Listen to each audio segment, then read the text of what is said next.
About 3.5 years ago, I made a discovery. And this discovery profoundly changed my view on how I thought the world worked, and it even profoundly changed the way in which I operate in it. As it turns out, there's a pattern. As it turns out, all the great and inspiring leaders and organizations in the world, whether it's Apple or Martin Luther King or the Wright brothers, they all think, act, and communicate the exact same way, and it's the complete opposite to everyone else. All I did was codify it. And it's probably the world's simplest idea. I call it the golden circle.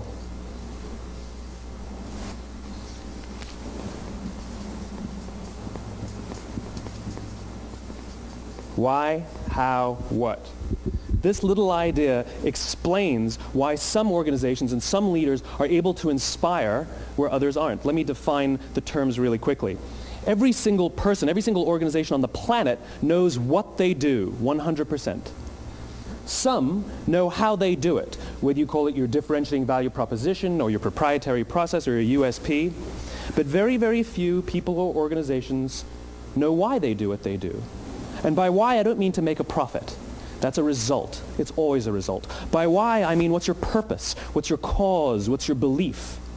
Why does your organization exist? Why do you get out of bed in the morning? And why should anyone care? Well, as a result, the way we think, the way we act, the way we communicate is from the outside in. It's obvious. We go from the clearest thing to the fuzziest thing. But the inspired leaders and the inspired organizations, regardless of their size, regardless of their industry, all think, act, and communicate from the inside out. Let me give you an example. I use Apple because they're easy to understand and everybody gets it. If Apple were like everyone else, a marketing message from them might sound like this. We make great computers. They're beautifully designed, simple to use, and user-friendly. Want to buy one? Meh.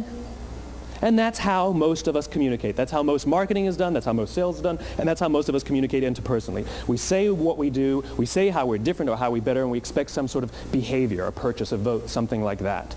Here's our new law firm. We have the best lawyers with the biggest clients. We have, we always perform for our clients, do business with us. Here's our new car. It gets great gas mileage. It has, leather seats. Buy our car. But it's uninspiring. Here's how Apple actually communicates.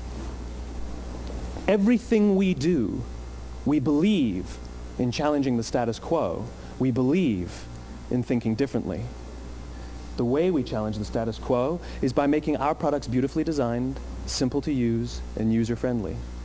We just happen to make great computers. Want to buy one? Totally different, right?